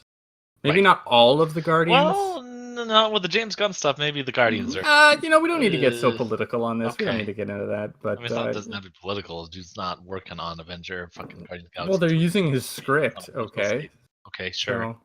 So, and I need Adam Warlock. I need him to show up in this sure, fucking movies. All right? That is. Yeah, I know you don't know who he is, but he's important. He's a big deal. He's so awesome. He's a big deal. We're on movie like 10 here, and he's still not in it. Is he a big deal? I don't know. You tell me. He is a big deal. Tell me if he is a big deal. In the comments below. Comments on below. the website, is there a comment section? Maybe. There is. In those comment sections, tell me if he's a big deal. Because I don't He's a think big deal. Adam Warlock is a rad dude. Movie like 11. We're going into movie 11. Movie 11? Really? I have no idea. I thought it was more than that, or less. Maybe we're in 15. I don't fucking know, dude. Who am I? There's nobody has ever said the words Adam Warlock. So how big of a fucking deal is he? Okay. For people that know about Adam Warlock. Wait, is Galactus Marvel? Yeah. Well, where's Galactus? Galactus he's Marvel, but he's owned by Fox. Which no, not anymore, dude. Not anymore, because Marvel just bought him. So nice. Boom! What I'm hoping for in the next one, where Avengers 4 kicks off, which they're filming or already filmed, I don't know. Right. God, it would be so amazing to have it like where they're trying to fix reality or go back in time or do whatever, but you see glimpses of like maybe the X-Men movies, maybe you see like Fantastic Four. Do you think what? Just sorry to interrupt. Do you think they're gonna fucking use this to like, we're redoing time, or we're doing to a different universe or some shit where everyone's alive or something? Mm-hmm. Where in this universe, X-Men were always here. No, it wouldn't. I don't think it would be a situation where X-Men are always here. Like that could work, but like it'd always be part of the Marvel really universe or confusing. Something. I feel like it would be more of a situation where we pulled all of these individuals out of their own reality and put them into ours. So you could have all like interesting situations and storylines that you could have with the X-Men, with the Fantastic Four, with other people that involve the Avengers crew. So you can finish this movie off with just like this humongous opening of different situations that you could explore. So you could have X-Men storylines, Fantastic Four storylines that are really cosmic based. You have the original Avengers, you have Guardians of the Galaxy. It's a humongous situation that you could have right there. Plus, you could introduce Miles Morales, which actually, never mind, he's already in the fucking kind of Fox from Sonic. What? That's his name. Is Miles. Nick, are you on drugs? Who's Miles Morales? Nick, are you on the pot? I'm a couple rum and cokes into this point, dude. Jesus Christ. I don't even know who you are anymore. No, okay. Miles Morales is the Black Spider-Man. Yeah, he's Black Spider-Man. There we go. I was trying to do it really much better than that, but I guess I know this guy. It's cool. Just gonna hit it off. Why would they? So we're on Spider-Man like 8 now. Why are they gonna fucking make a new Spider-Man? That's different. It's not okay. We had our Spider-Man episode. Wait, did we? Oh no, that got deleted. Yeah, that's all gone. Like, so you think they're gonna do like a Spider-Verse thing, like where like, hey, we're bringing in a bunch of fucking Spider-Man? Well, they could. They have the Spider-Verse movie coming out, and I have no idea connected to they could do anything. Marvel. So, but do you think they're gonna introduce? Okay. Here's the thing. So you saw Spider-Man: Homecoming, right? Yeah. With the Vulture. Great movie, phenomenal. Michael Keaton, top notch. The character with Donald Glover. Do you remember him? Yeah, he was the like weapons dealer or some shit, right? Yeah, he had ice cream in his trunk and he got stuck on the car, so that's melted. That. It ruined it for everybody. He's the uncle of Miles Morales, who was the Black Spider-Man. How does anyone know that? Half the people that watch this are fans of these comic books, so they know this shit. You stupid, ignorant, whoa, son of a bitch. Like they just share the same name or something?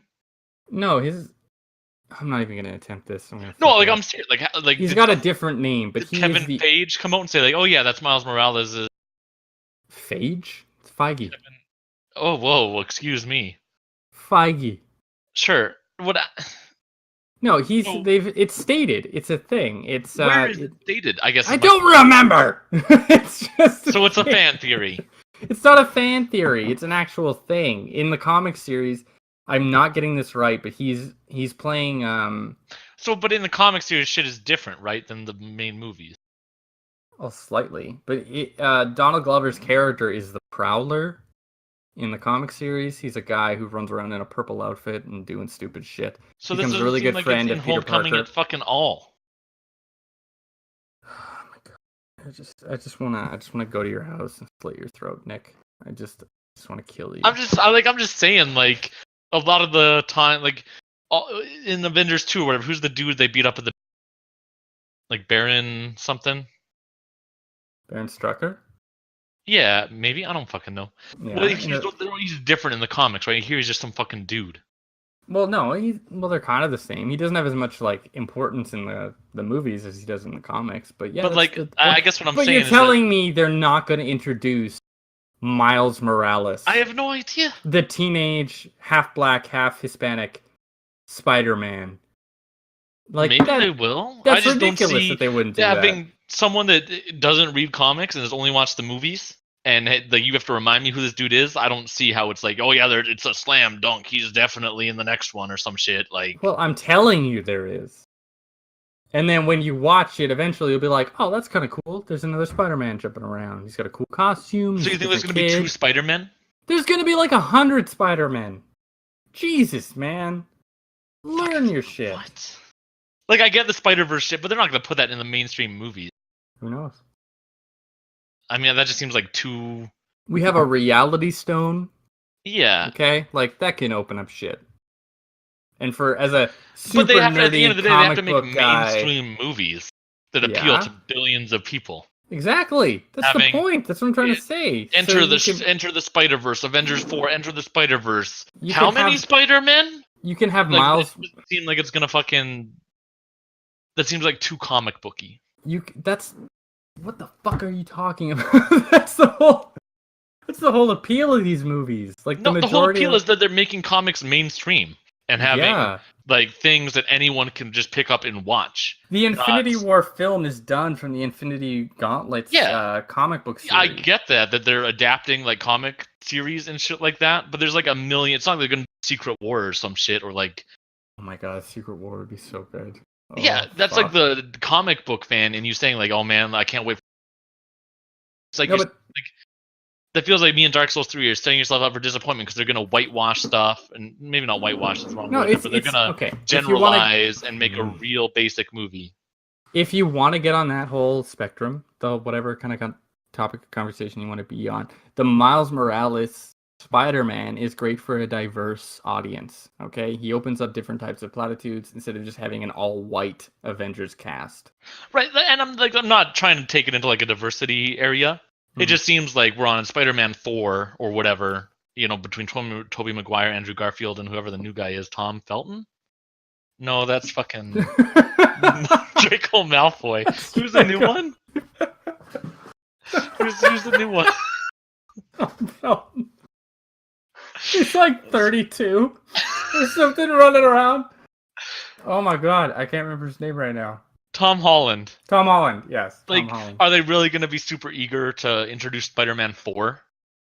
I don't know. To me, you know, and I mean, I'm not like a guy, but I would think that like, okay, we finally got a Spider-Man that people like. That's not fucking fuck with this. Yeah, but it's a possibility for the future. Like, you don't have to have them being the same age. Because in the Spider-Man comics, the current Spider-Man, I honestly have no idea, but I'm going to say he's in his mid-30s, early 30s, whatever. Miles Morales is still in high school, so he's like 16, 17 maybe? I just don't see that being like a recent, like a, I don't know. Like maybe in like 10 years or whatever after they get their Tom Holland shit done. And he's too old. Who cares, though? You can have multiple Spider-Men. Presumably the investors that want to fucking get the biggest return as possible on their movies. Yeah. Would care. I don't know. It just seems like too much of a comic booky thing. I don't even know what we're talking about anymore. We went on this amazingly long tangent about Spider-Man that does not matter at all. Well, my original question was like, do you think now that they're having characters die or disappear, do you think this is the time where they're going to say like, okay, Chris Evans, is it Chris Evans? Yeah. This Captain America, like he's dead. There's gonna be a new Captain America. Like we're gonna play around with this shit. We're getting real fucking weird with it. All right. So in the comic books, they've been recently introducing a lot of individuals that could possibly fill that position. So we have Falcon, Sam Wilson, doesn't matter. But Falcon, who became Captain America for a long time. Before that, we had Bucky, Winter Soldier. He was Captain America as well. So we have those characters introduced into this show. I guess, like, and not specifically for Captain America, but just, like, in general. No. Yeah, I'm getting to that. But so we have, so if Iron Man leaves, we lose Robert Downey Jr. He's the big money maker in the series. So I don't imagine he's completely gone, but I feel like he would retire, or he might die, or there might still be like a hologram. Oh yeah, he won't be completely gone, but he might die. Well, in the comic books, they've introduced like this weird hologram version of him that showed up for a while when he was in a coma. So I'm just saying, all these things you can take. Seats. This hologram Robert Downey Jr. Goddamn mouth. So they could introduce any of these concepts into the films, because there is a new character who fills the Iron Man slot named Riri Williams. She's a young black girl. She's very young. I don't remember her actual age. She could be anywhere between 13 to 19. And she is a super genius, and she built her own Iron Man armor, basically. That's cool. She goes by Iron Heart. It's not the greatest name. That's a fucking dumb name. It is a really bad job, Riri. I know, but she's a very interesting character. So they could do that. They could introduce a character like that into it. I don't know. There's a lot of options to have new characters take up the mantle of the old characters. Or we could just introduce... Yeah, I think that would happen. Because Chris Evans himself has stated that he doesn't really... Like he's not down for another 8 movies or whatever? No, like he's already finished. I think he's done his contract. I'm probably not right on this, but he's done it. He's gone through all of this already. And I don't think he wants to come back. So to me, in a story way... I feel like it would be much better if we had Captain America like sacrifice himself for the next generation. I feel like that would work a lot better. Mm-hmm. And even Iron Man, like both of them together doing this is like a team, because they're like, I don't know if it works, but they kind of started it because like Iron Man is the first. He kicked off this entire Marvel Cinematic Universe, and then Captain America, he was the leader. He ran the Avengers. He did all this stuff. He was the first Avenger in a way, like in the story-wise stuff. And them together, like giving up their lives to be for the next group. I feel like that would be great. Like it would suck. It would hurt because I feel like you lose so much star power right at once. I know, but that's the thing. You can introduce new people, new actors. You can keep this going for a long time. And plus, you could. It's comic books. Who do you introduce to replace Robert Downey Jr. as Iron Man? Like, and just anyone. That's okay. So when they introduced Tom Holland, I know he's not as big of a name as Robert Downey Jr., but he is supposed to be like the kickoff point for the next generation of Marvel superhero characters. Okay, so he could be the next big guy. He could. Yeah, so then you can do that. You can have it go any direction. The thing I like about these series is that it opens up to like anything. Like you have I think it'll be so much to go with on this. Mm-hmm. So, I mean, whatever they do, it'll be better than we're not really talking about Infinity War that much. I mean, it spun off into like, what can you say about Infinity War? Well, that movie was good. It was great. It was great. They played it safe. I love the ending. I love the new Thor. I love fucking him and the Guardians. Was fucking fantastic. I like what's the little dwarf kid from Game of Thrones? He's not a kid, but you know, he's a big dwarf. that young 40-year-old man. Yeah, that young Peter Dinklage. Man. Yeah, he's big in this one. Yeah, by big I mean like 80 feet tall. He's a giant dwarf. Cool. So, do you have negatives that you want to talk about in the Infinity War? Something that like irked you the wrong way? Where the fuck is my boy Hawkeye at? I know, right? Like, I haven't seen Ant-Man and the Wasp, but I heard like a theory that he was supposed to be involved in that, and if he's not, then where the hell is he? What's he doing? Get me Kevin Feige and fucking tell me where Hawkeye's at. Jesus. Where's Hawkeye? Okay, so I think it works. I wish we could have seen some of this, but Hawkeye eventually in the comic books, he becomes Ronin. He's a character who focuses less on the bow and arrow situation and more on just like being a ninja and awesome. That sounds so fucking retarded. I can't believe it. You're a dick face. I'm sorry. Like his name is Hawkeye. His thing is he's good at shooting things with a bow, Okay. Well, it's not so much about the bow, it's more about being a ninja. It's like, fucking what have you seen, Jeremy? Like, in the MCU, I feel like it works pretty good. Okay, so okay, problem shut one. up!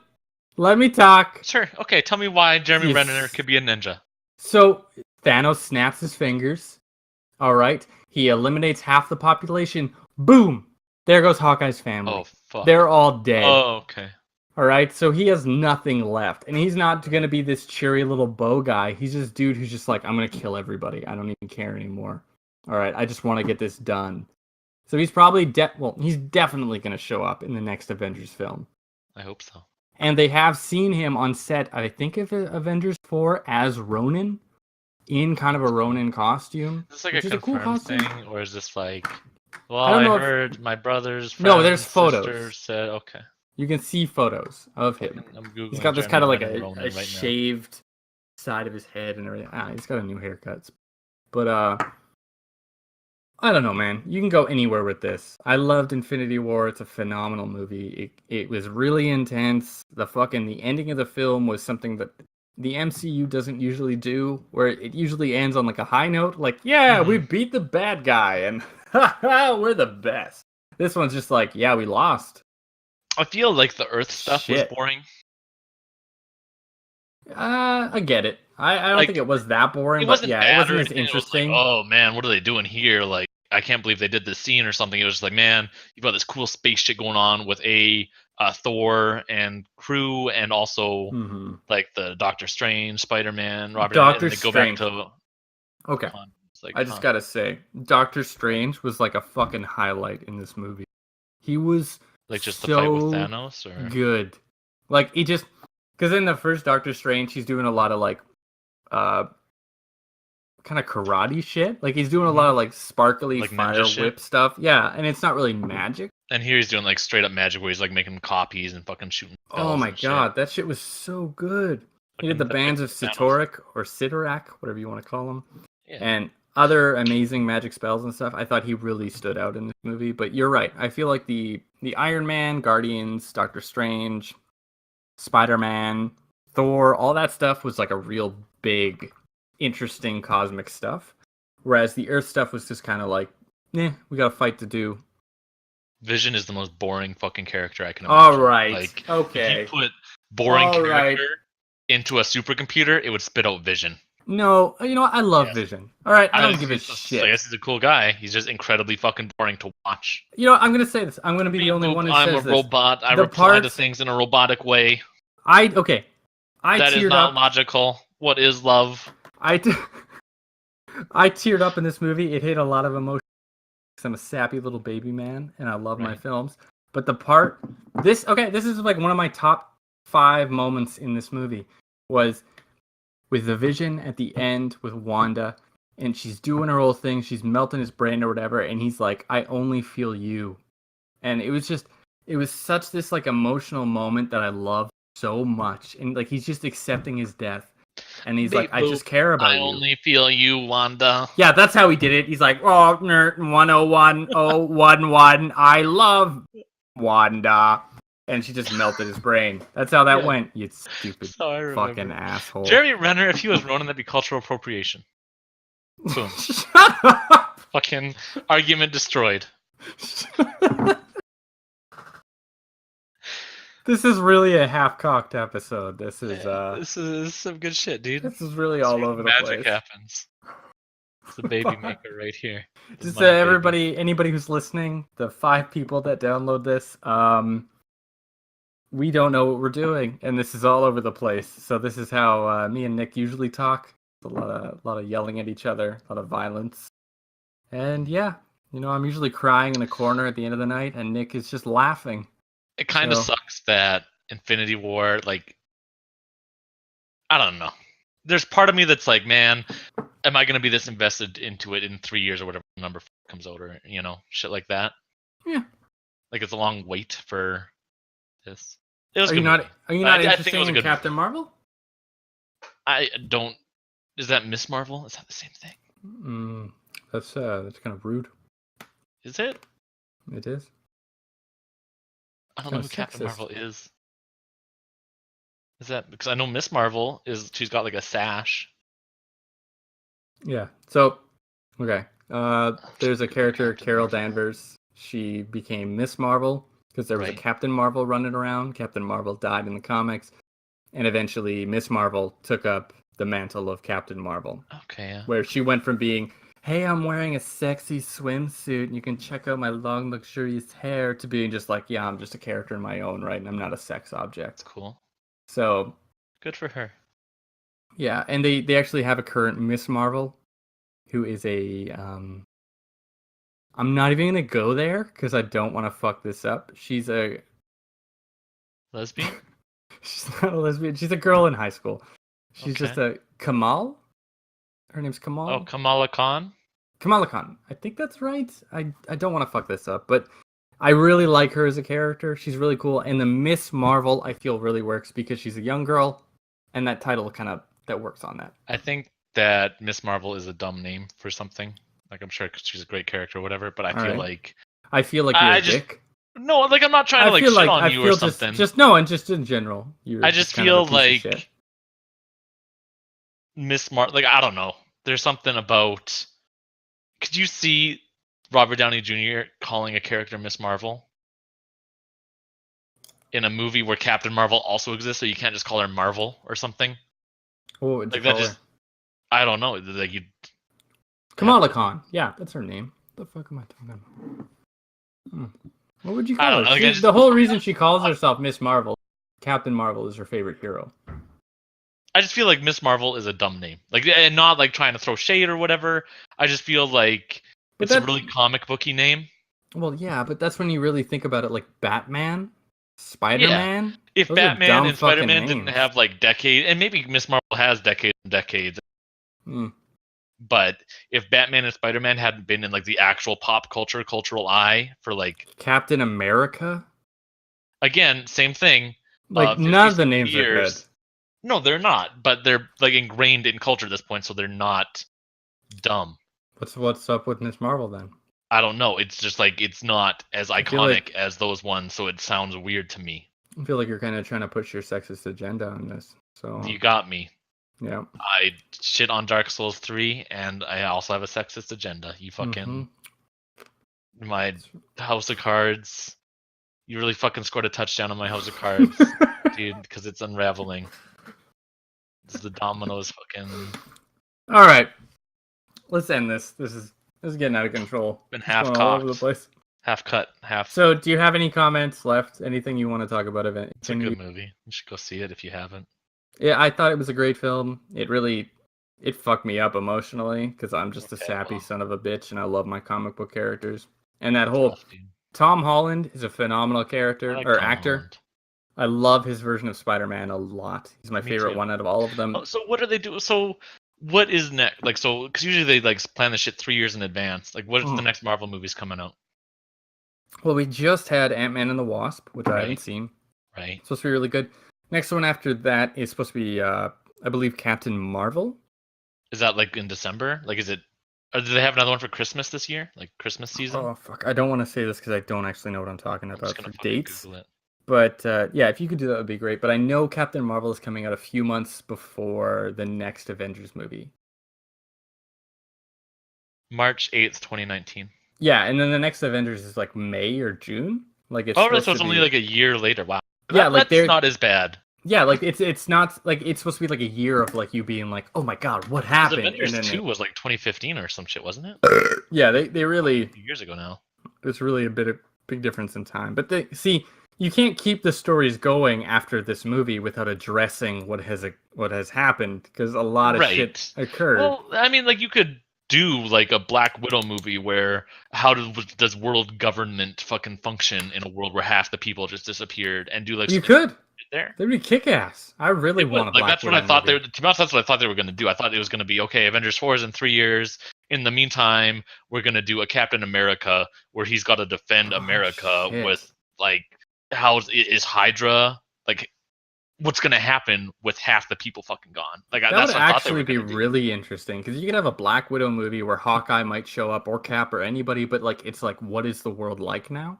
Is this going to be a normal situation? Is it going to be like complete chaos, people running around doing whatever, and they're just trying to keep the peace, kind of a thing, or that's any other thing? To be honest, that's 100% what I assumed it was going to be. Like, that would be interesting. But either way, we're going to be getting Captain Marvel, and that's going to be set in the 90s.